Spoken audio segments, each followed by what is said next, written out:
Welcome to About You. I'm Connie Hogan. Well, as we start a brand new year here in Bloomfield Township, we're reminded of the prosperity and the privilege of living in Oakland County. My guest today represents Madiha Tariq, is the Deputy County Executive for Oakland County, and in this role she is over the Health and Human Services Department and the Public Services Department, which encompasses over 1,000 employees. Madiha has a great resume. She's from Pakistan originally, and she had done a lot of other things before she came to Oakland County. Madiha, welcome. Thank you. Thank you for having me here. You're welcome. We're saying, I'd like to start out with talk a little bit about how you came here to the U.S. when you were 16. Yeah. And fill us in. Fill in the blanks from then. That was like 3 years ago, right? Yes. I wish. We wish. Right. Yes. I never had it in my bingo cards to come to the U.S. Oh, okay.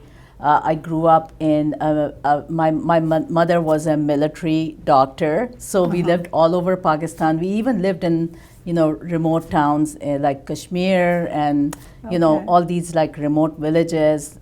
Thinking about U.S. was kind of outside of my universe. But my mom was very passionate about higher education for women especially. In fact, when she was younger, she's a physician, and she had gotten into a program to complete her residency, full scholarship in the U.S., but she couldn't come because at that time she had been arranged to be married to my dad. Oh my goodness! And so they were in an arranged marriage. Yes, like that's how like traditional the families were, and I think that was like an unresolved dream for her. So she did a lot of pushing for me to do something different. So when I was turning 16, I got an opportunity to apply to a program in the United States called the United World College. It was an international school. Okay. And I was like, this is not happening, right? Like, there's like hundreds and hundreds of people that apply. But I was very fortunate. I got in, and awesome. And the school that I came to was in New Mexico, of all states, right? Oh my goodness, wow. So my image of the United States was, Empire State Building or Baywatch. Right, and then here I am in southwest of the New US. Mexico too, that's kind of Exactly. And I remember very distinctly, because when I was 16 and I entered this country by myself. Wow. And I remember landing in JFK and really realizing what a big place this world is, right? Mm-hmm. There's all kinds of people that did not look like me, that did not speak my language, that were surrounding me. And one of the things that was really, stood out to me at that point was, how much we are impacted by othering, right? So when I was leaving, it was always this thing like, oh, don't talk to this person, don't talk to people that don't look like you. And then you come into this world in JFK where there's all these people. Oh, yeah. And I remember going to this is a story, by the way, I tell 16-year-olds that, I see through my work now, is that I go to the conveyor belt and I'm trying to pick up my suitcase and I can't get it. And this gentleman is like this tall gentleman who was obviously not Pakistani, comes to help me.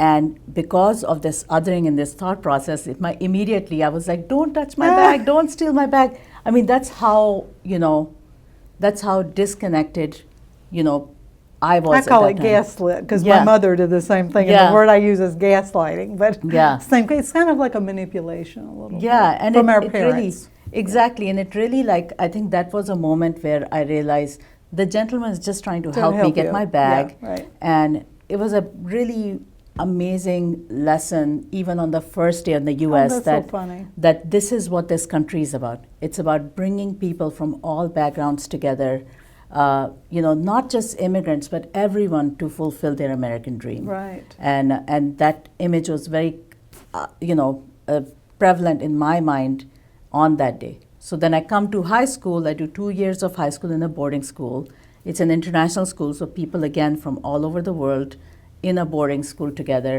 I was very fortunate because I You grew really up in were, this yeah. environment where all these stereotypes were just broken at a very young age for me, and then I ended up going to getting a scholarship to go to Middlebury College in Vermont. That's a nice school, yeah. It's a great yeah, school. yeah. Got to learn Spanish. I went to Spanish school, went to Spain, and right when I was in Middlebury is when 9/11 happened, and and its profound impact on every Yeah. person Oh, yeah. in the world. Oh yeah, it's incredible. Yeah. And I think that was the moment for me when I realized that I want to do something that is a social service to people. And after much thinking, I ended up in Washington D.C. and ended up working in global health for a few years, which opened my eyes to public health. Then I went to grad school in Washington, D.C. while I was working. Now, which school did you go to? I in went to DC? George Washington Okay, University. all right. Mhm. And it was there that, really got this notion of that the fact that when you talk about health, there are no borders. Like global health is local health. Yeah. And that's how I ended up, coming in eventually into local issues and local health. And my move to Michigan from DC was very random. I was just going to say, we got to yeah. get to where does Michigan come into this great global picture, So when I was in DC, I met somebody. Oh, yeah, I had to know. It's always Because a you know man. what, we always say, the good-looking guys like Tom Selleck and all these people, and they come from Michigan, Yeah. but they leave, Yes. right? And there's something about Michiganders, they always want to come back home. Oh, it's incredible, isn't Yeah. it? It's funny, because yeah. it's a beautiful state. It is a beautiful state, but it is just the most homespun place. Yeah. It really, even people, a lot of my friends, because I was at Notre Dame, I was in Chicago, they're like, oh, everybody's so attached to their family. Yeah. They never Yeah. want to leave, Yeah. But it is a beautiful state. We're in the worst part of the year right now in Yeah. January, right? But we have water and Water, we have so fresh many air, resources, most so of the many dreamers, builders, Oh, gosh, yes. in this part of the country. So but it was really hard because my career was up until this point had been in global health, right? Wow. And when my fiance at the time said that he was going to come to Michigan because he has an interview for. So he wasn't from here originally. He's from Grand Rapids, but Oh, he was okay. in DC Oh, at the okay. time, All and right, okay. he got an interview with Ford, and I said, what am I going to do with my global health degree in Michigan? There's one country next to us, and I don't know if they need our help. Well, they do, but they don't admit it, right? So I ended up, moving here and really kind of refocusing on this whole notion of global health being local, and that's Okay. how I get involved with Access. Access. I know Access because I was with GM and we did a Yeah. lot with Ishmael. Yes, Ishmael Ahmed, yes, Ahmed, yes. Yeah, my boss at the time, was very tight with him, and Yeah. so great organization. Yeah, and they really were, my launching pad Oh, and a okay, family yeah. to me. I'm so grateful for my time there because it really helped me learn about grassroots issues for, not just Arab communities, but all communities Oh, in our absolutely, region. yeah. There when I was there, I started working on health access for people. That kind of became my inlet into the public service that I do today. Okay. So in February of 2023 is when I got appointed Wow. to be the Deputy County Executive. And I sit today as the first Muslim American. Yes, first woman and first Muslim American. First Muslim American and first woman of color to be Cool. appointed as a Deputy Congratulations. Executive. But this really kind of speaks to, Executive Coulter's vision. One of the things he really looked for is he said that he said to me during one of my initial interviews, he said, if I am ever in a place where I'm the the expert, matter expert in the room, then I'm doing something wrong. I have to find people who are subject matter experts, and that's how our team is. Like he has really pulled together these folks that bring this very unique wealth of experiences, which kind of translates into the successes we see at the county today. It is. It really is. I really meant that when I was introducing it. It's, we do take it for granted, I think, sometimes, because it's like almost a little country in itself. And it's so different than, I will say, we know it's different than Wayne County, but it's very different than the outlying state. If you took the central Michigan, whatever, and western Michigan, it's very different. It's much more cosmopolitan. Yeah, and I mean, more so. Not as much as like New York, but it is somewhat a Washington. But. And I think that's what's so inspiring about being in Oakland County is it is a really diverse county. Oh, very much so. It is such a ground for innovation. And like I said before, so many people who are dreamers and builders. When you and I met at the Beyond Basics event, one of the things that I spoke about there was the fact that even the kids at Children's Village who are in the worst place, of their life at that time, we have this opportunity to give them the tools to be those dreamers and builders, and they are lucky because they're here in this part of, in a place like Oakland County, where if you are a dreamer and builder, there's so many things you can do. There's so much opportunity. There really is. Talk a little bit, just a segue, about Children's Village, because I know we hear about it, in the news, and usually it's, when you hear about it, if you're a lay person, it's like, it might not be the best circumstances for the kid that they're talking about. Yeah. So talk about like just generally, like or in detail of how that works, because it's very interesting. Well, Children's Village is a child care institute, which means that yes, we obviously have kids in detention, but we also have kids that are in treatment programs. Okay, right? so I didn't even really know that. That would be like we have secure and non-secure treatment, and then the third piece of kids that we have there are kids that might come in under our supervision because of abuse, neglect, and life circumstance. I think I did know that part, yes. So really the kids that are there, come from a range of circumstances, and they have, and I think one of the biggest things is like the acuity of mental health needs for the kids. I was just going to say, there's got to be. Really high. So our priority has always been, creating and building a trauma-informed space for the kids and also for the staff. Because that team, like I think before we started the show, I was telling you, like, give the world the best of you rather than what's left of you, right? That applies to everyone in our team. We've really kind of honed in on building that trauma-informed space. And when you build that trauma-informed space, you can also have these opportunities to create those, building the builders and dreamers amongst these kids. So we started working, for example, on literacy programs with the kids to help improve, literacy rates, because we knew some of the kids that were coming in, the numbers were very appalling.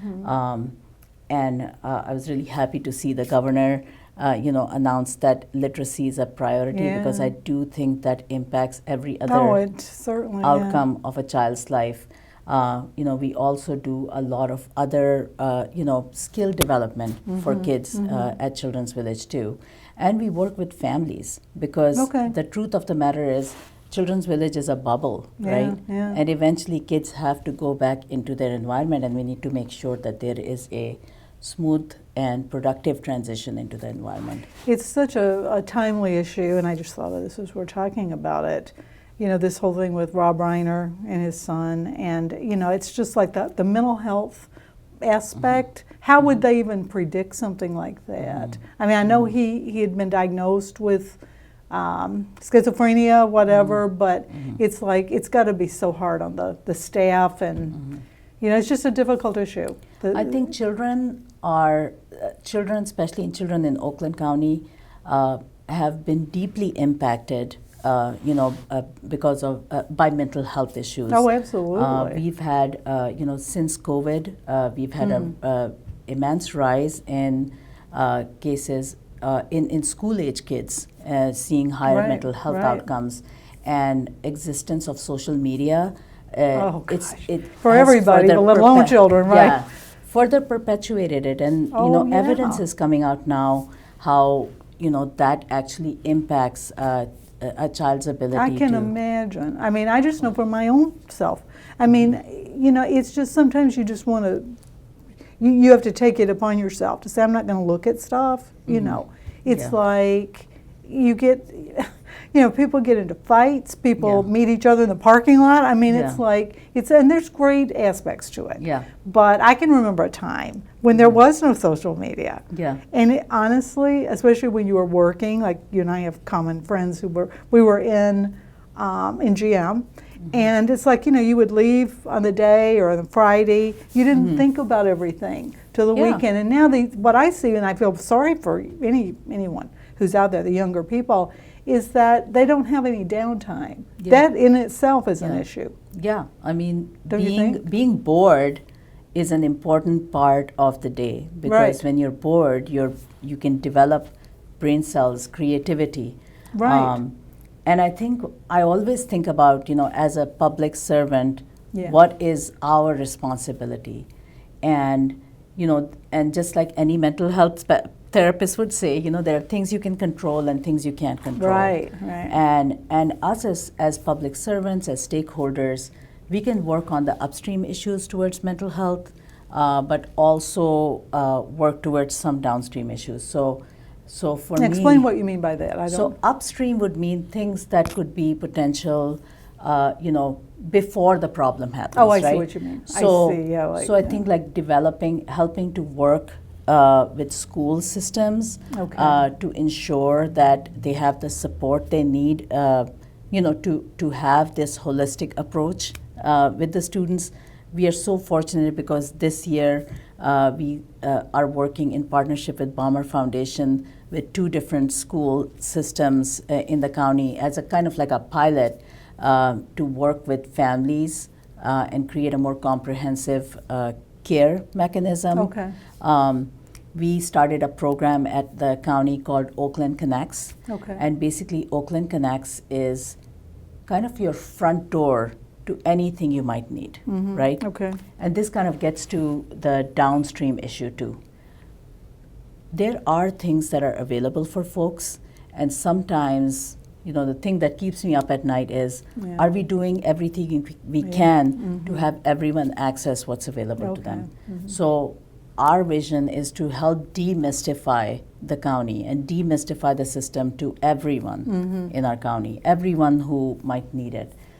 So Oakland Connects basically is a care coordination program. So we have folks that are trained. They're kind of like your, triage, if you may, like into at an the ER, system. right. So for example, you could call me and say, hey, my power got cut off, and I need help.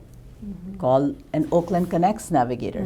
The Oakland Connects navigator will work with you to figure out what's going on with your power, or like connect you with resources, but then they'll stay in touch with you. Wow. Okay, what else is going on with you, right? Wow, how interesting. And so far, I mean, this program is just starting, but it has had a lot of positive effects. We actually, there's an evidence-based training that our Oakland Connects navigators do to help address this comprehensive need. And it's not just our navigators. We have Oakland Connects trainees in now multiple organizations. Over 100 people have been trained in our system. I'm surprised I haven't heard of it. Yeah, that's interesting. Yeah. So hospital systems, we have some local nonprofits that have done it because we want to pilot it in a more comprehensive way. Wow. The other piece I'll tell you with mental health is, the ability for people to go and seek mental health without calling 15 different lines, well, right? That's just, with everything, nowadays, that's again, it's the downside of, everything's complicated, like with our insurance and stuff. Exactly. I'm in the middle of something like that right now, and it's like so frustrating. Yeah. You get so frustrating, and it makes your blood pressure rise. Yeah. And, you know, I mean, it's, I'm a healthcare professional. I have a master's still do. degree, and I still don't understand. And I think it's really what it is that in the system that we're in, we need an advocate. We need somebody who's kind of like a patient right, advocate like who a helps you. ballet kind of thing, Yeah. exactly. And so that's where Oakland Connect comes, but Okay. also doors, right? So I don't know if you were aware of this, but Pontiac, we just opened, cut the ribbon for Oakland 360 Care Center, which is a 7 days a week walk-in center for mental health. No kidding, I didn't hear about so that you either, yeah. you can go in there and if you have any mental health needs or physical health needs, because it's a behavioral and physical care space, and they will they can start your care process Oh right my there. goodness, wow. It was the thing I'm most proud of is all the partners that came together to make this happen. Now, what was the name of that again? It's called Oakland 360 Care Center. I want to make sure they know, yeah. And it's open 7 days a week, and it's open. I think it's like until 8 p.m. every Okay. night. Okay.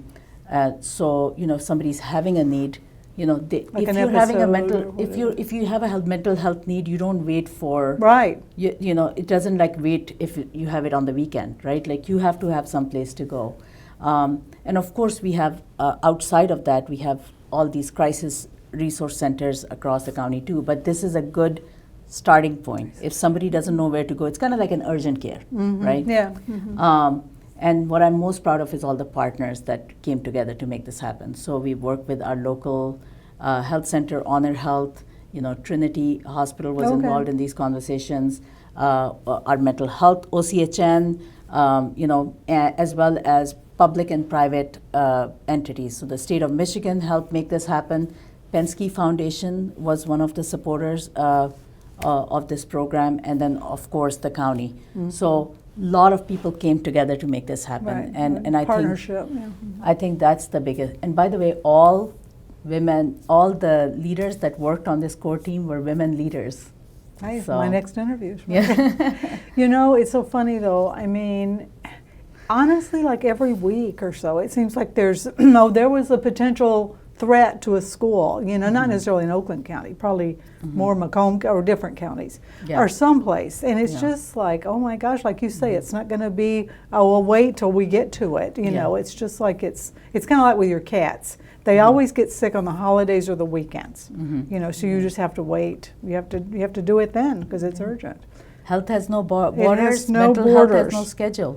Now, speaking of cats, I didn't realize you're on the board, or you're run over the yeah. animal shelter. Yes. Yes.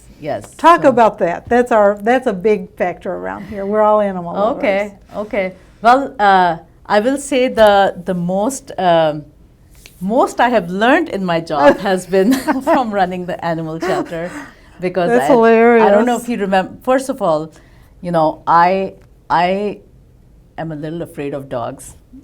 Small That's secret from okay. me, because I got bit by a dog Well, we when I was got to a get kid. you into that shelter. I know. This is called Michigan Animal Rescue League in Yeah. Pontiac. I'm very involved with that. No, but So- that's how I started out. I got bit by a dog when I was 12 Yeah, years don't old, blame and all dogs. so it was like really like it was a really good. Again, it's similar to that exposure to at JFK. Like Right, I yeah. started working. Started In getting reverse, exposed to yeah. animals, and I just realized, that how much love, unconditional love, Oh, the yeah. animals at our shelter have to give. We had. And we have an incredible team. Oh, at the I'm animal aware, shelter. yeah, because I'm very involved with that. I think yeah. one of the things that I really appreciate is that they've always been able to pivot and adjust to the needs of the folks. So when I first started, it kind of this whole notion of like demystifying the county and making the county services more accessible became a center point of our animal shelter too. So one of the first things we did was we extended the hours of the shelter, Okay. right? So that it's open certain days of the week later, and then it's open on the weekends. So if you're looking for your next best friend, you work 9 to 5, that's no longer an excuse. I also, think that just seeing the connection that animals made with vulnerable populations. You know, I think if we could get more opportunities that animals connect with people that are struggling. I have a friend who runs that Pets Connecting People. I don't know if you know Amy Johnson. She's been on my show many times. Teacher's Pet. Yeah, Teacher's Pet. Oh my gosh, you know Teacher's Pet. Yes. Oh my gosh. So Teacher's Pet runs at Children's Village. And oh my gosh, I didn't even know that. It's very successful oh because goodness. a lot of the kids, you know, it helps them build like caregiving skills. It's huge. It's huge. And like empathy, and you know, they're in that age where it's important to feel that love, and especially when you're in an isolated environment. It's incredibly important. So. Big shout out to Amy and Teacher's Pet. Yeah. Well, if you can believe, we're almost at the end of the interview. We could just go on forever, and we haven't even scratched the surface of all you cover, right? But I'm glad we got to talk about the animal issues. If there's anything else you'd like to say at the end of the interview. I think I just have to say, one of the things that being in an executive space as a woman leader, one of the things that I think it's really important is that we need to continue to build sisterhood. I think that, you know, I think that women for so long have, you know, grown Competed. up the corporate ladder in this effort to prove something. They're like, I'll show them, right, and I'm going to become a CEO, or I'll show them. I think that what happens when you do that is if you have even the smallest failure, you feel that everything failed. Right, right. What we need to do as women is create a chorus of yes, you know. Yes.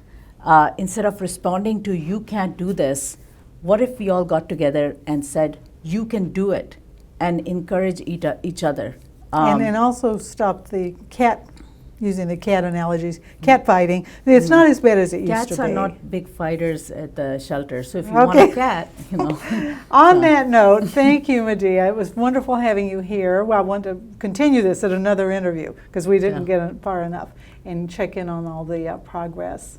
Thank you for coming. Thank you so much for having me. And thanks for watching today.